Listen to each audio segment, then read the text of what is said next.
Good afternoon, good afternoon. It's me, Rory Paddock, for, as you can see in the top right-hand corner, picks from the paddock.co.uk.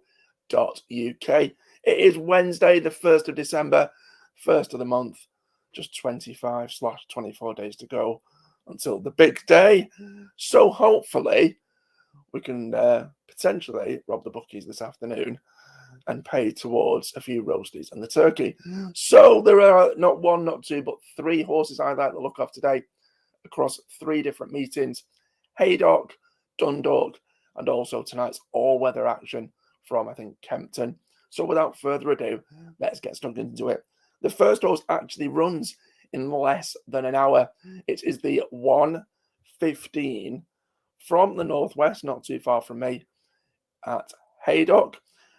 It's a relatively competitive looking race. There's 9 runners. It's a 3 mile, half a furlong maiden hurdle, a class 4 contest on soft ground. And the horse that I like the look of, perhaps a bit boring, but it is the current 11-4, as you can see there, best price favourite for Nicky Henderson, another brown bear. In the lineup, you've got the likes of Brian Hughes ridden, De Banza. You've also got Ned Tanner under the ride of Conor O'Farrell. And Ready Steady Bow also looks to have a relatively decent chance, as does perhaps at a bigger price the Rebecca Curtis trained Fanamix. But it is the favourite that I like the look of. Currently 11-4 for James Bowen and Nicky Henderson. Reason being, well, fair few reasons, in all honesty. Looking through the form of the horse, you've got, first of all, the trainer, the yard, are in really good form. Henderson's had 7 winners from his last 26 runners. I'm a massive James Bowen fan as well.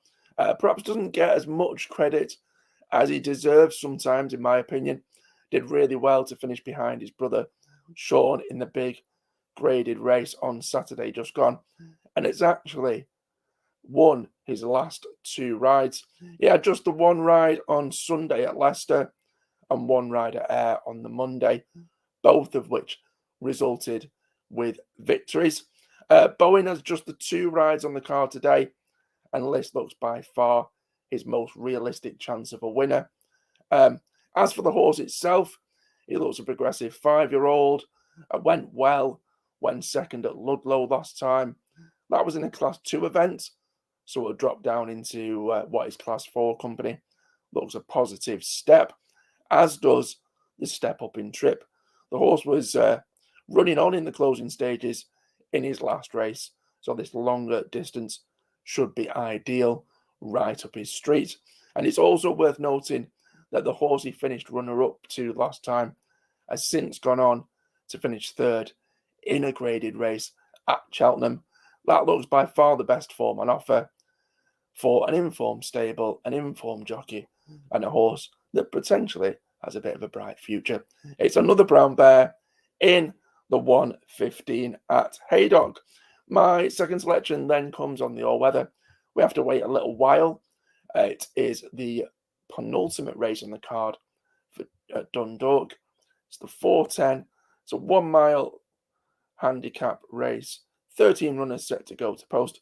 It looks really, really tricky in terms of deciphering it, but I am going to go for a horse that's attracted a bit of support in the betting.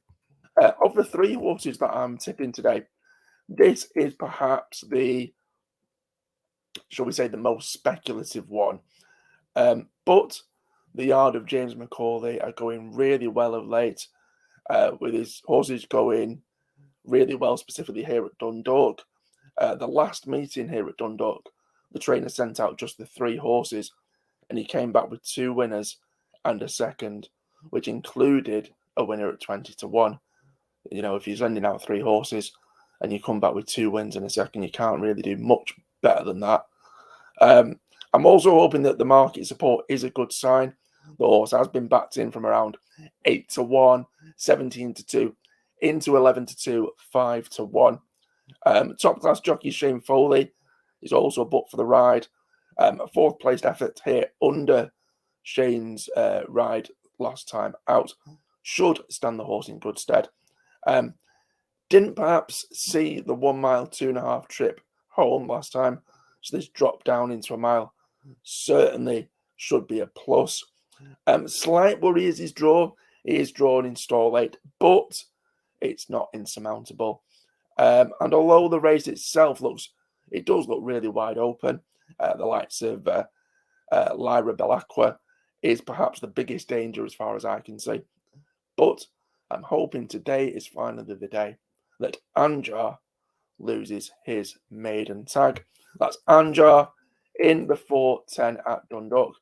Now, before I give you my third and final selection of the day, also I want to make sure that we know your tips. So as you can see scrolling across the bottom, make sure you put in the comments below who you're backing today, this Wednesday afternoon.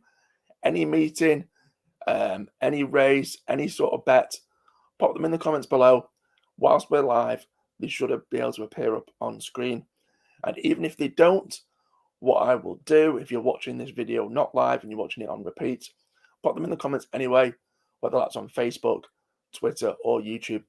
And if you end up picking a winner or a decent place at a big price, I will make sure you get the credit you deserve and give you a shout out on the next video. So, last but by no means least, we have to wait until the evening's action from Kempton, and it's their 6 o'clock race.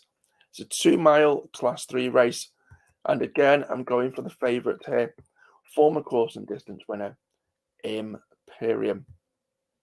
Now the horse itself is another horse that's attracted support. It was actually around 3rd, even 4th favourite when the betting opened yesterday.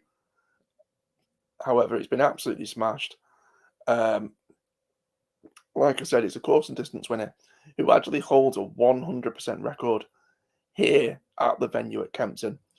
Unbeaten here in 3 starts at this course, and is also unbeaten and holds a 100% strike record whenever partnered by jockey James Doyle. Now, Doyle jumps back on top after a very, very disappointing effort at Newbury. But that was on the turf, that can be forgiven. It was in a higher grade. So I'm hoping a return to the artificial surface against lesser opposition should see Roger Charlton's 5-year-old prevail. That's Imperium in the 6 o'clock for Roger Charlton and James Doyle. So those are my 3. Now, personally, if I'm being honest, I'm going to be backing those in a win Trixie. Whether or not you back them in a patent, singles, doubles, or just the treble, you do whatever you want to, whatever your pocket can afford. If even back them at all, it's entirely up to you. But before I let you go, these are the 3 in time order for today, Wednesday, the 1st of December. We have another Brown Bear in the 1:15, Anjar in the 4:10 at Dundalk, and last but by no means least, Imperium in the 6 o'clock at Kempton. As always, any comments, likes, and shares, very much welcome. Fingers crossed, touch wood, and remember, good luck if you follow.